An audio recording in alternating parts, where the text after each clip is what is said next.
欢迎来到巴巴娱乐呀频道，请订阅频道，所以大家不要错过当天最热门的新闻。我们今天的时事通讯包括以下内容：谁还敢说他是小胡咖？诚意莲花楼白衣战损妆封神，从查无此人到演技天花板，暑期档黑马太绝了！家人们，这个暑期档谁还没被诚意的白衣战损妆戳中啊？以前总有人说他是小胡咖，查无此人那种，结果莲花楼一播，直接逆风翻盘，从无人问津到热搜常客，这逆袭剧本也太爽了吧！先给没追更的宝子补课，今年暑期档诚意主演的莲花楼直接爆了，尤其是他剧中的白衣战损造型，每次一出场都能把人看愣，雪白的衣衫沾着细碎血迹，发丝凌乱却挡不住眼神里的韧劲，打戏后嘴角带伤的模样，既有破碎感又透着不服输的劲儿，网友直接喊出战损美学天花板，这演技不火没天理。还有人晒出截图吐槽，本来是随便点开看看，结果被他演的角色勾住，连刷8集根本停不下来。更绝的是剧方趁势放出的幕后花絮，播放量直接破亿。花絮里能看到诚意为了拍好一场打戏，反复琢磨动作细节，哪怕身上挂着威亚累到出汗，也会跟导演沟通这里的眼神能不能再狠一点。还有服化道团队的用心，光是他那身白衣就做了5套不同磨损程度的版本，战损时的伤痕妆更是精准到每一道划痕的位置，就为了贴合角色经历，难怪大家都说细节满分，这才是用心做剧的样子。其实翻看诚意以前的经历，真的能感受到逆袭的不容易。之前他也演了不少剧，但要么角色没存在感，要么被吐槽没记忆点，连粉丝都只能默默帮他刷数据。对比现在某些靠炒作堆流量却没演技的艺人，诚意真的是闷声干大事，不搞绯闻不买热搜，就盯着剧本摸演技。这次终于靠莲花楼的角色被看见，这不就是角色捧人最真实的例子吗？而且这事儿也让全网炒翻了流量和实力能不能并存的话题。我真的要替诚意说句公道话，谁说流量和实力只能2选1？他用行动证明了，只要有扎实的演技，哪怕以前是小胡咖，也能靠好角色出圈。现在的年轻人早就不买空有颜值没演技的账了，我们追的是能共情的角色，是能让我们跟着哭跟着笑的演技，不是那些摆拍的硬照、尴尬的综艺梗。看看现在的影视圈，以前总有人觉得只要堆够流量明星，剧就不愁没人看，结果好多剧播出来剧情烂，演技尬，最后悄无声息扑街。反而莲花楼这种精准选角加用心制作的剧，不靠流量靠质量，成了暑期档黑马。这不是明摆着告诉行业，盲目追流量的时代已经过去了，市场就该多给诚意这种低调踏实的演员机会，他们才是能撑起好作品的人。说真的，看到诚意逆袭，我比自己追星成功还激动。这不仅仅是一个演员的走红，更是观众对好演技、好制作的认可。它让我们知道，只要不放弃打磨自己，哪怕暂时没人看见，总有一天会靠实力发光。也让制作方明白，用心对待作品，观众就会用遥控器投票。谁还敢说诚意是小胡咖？随着莲花楼在暑期档的爆火，他那一身白衣战损妆直接封神，硬生生把演技天花板的名号刻进了大众心里。从查无此人的边缘演员，到热搜常客的暑期黑马，这样的逆袭故事简直比电视剧还精彩。白衣战损妆，视觉与情绪的双重冲击。莲花楼最让人念念不忘的，莫过于诚意那几场战损造型的出场。白衣本该是清冷飘逸的象征，可在战损状态下，却多了几分破碎感。洁白衣衫沾染斑驳血迹，发丝凌乱，嘴角带着未干的血痕，但眼神依旧坚定犀利。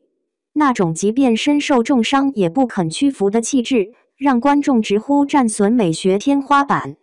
这种美感不仅来自外形设计，更源于程毅的表演。他没有用力过猛的咆哮，而是通过微微颤抖的手、咬紧的牙关、眼神中倔强的光，让人看到角色在生死关头的脆弱与坚韧。观众被这种细腻的情绪击中，很多人坦言，原本只是随便点开看看，结果被程毅演绎的角色牢牢拽住，一口气连刷8集停不下来。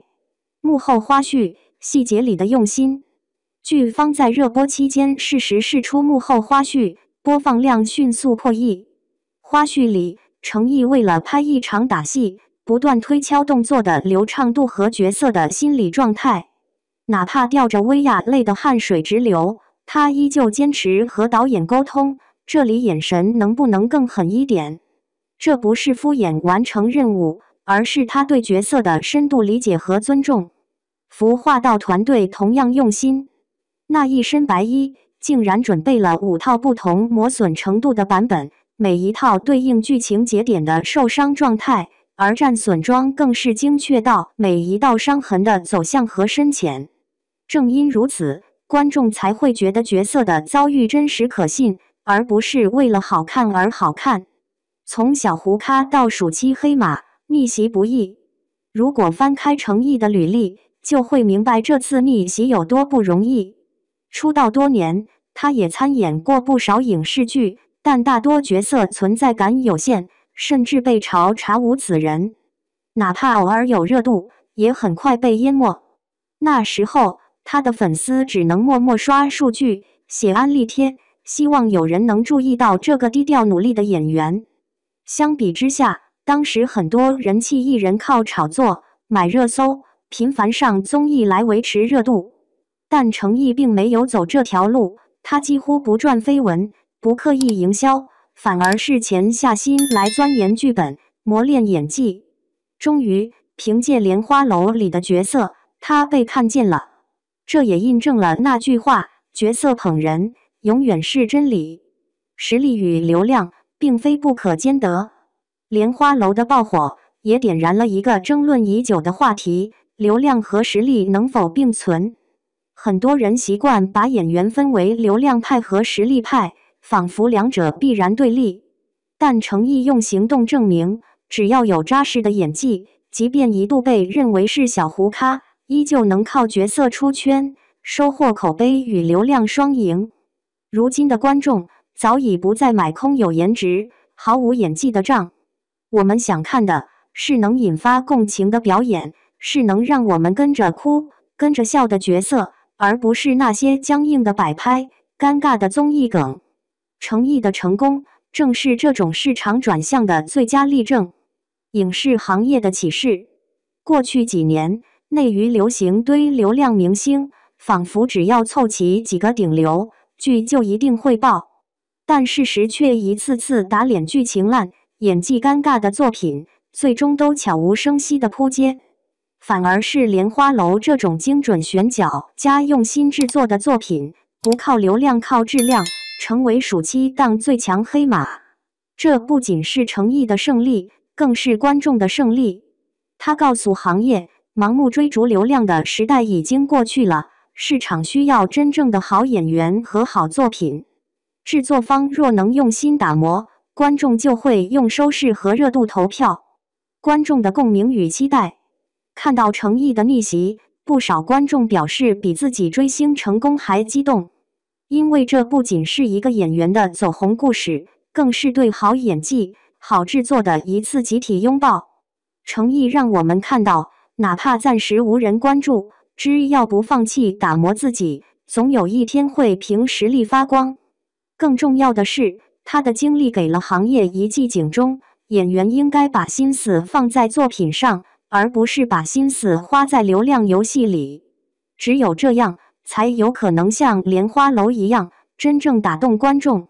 程毅的《莲花楼》不仅捧红了角色，更成就了演员本人。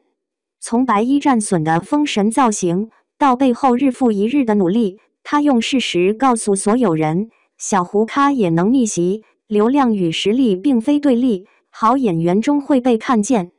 这个暑期档，诚意用一部作品证明了自己，也让我们重新相信一句话：岁月从不辜负努力的人。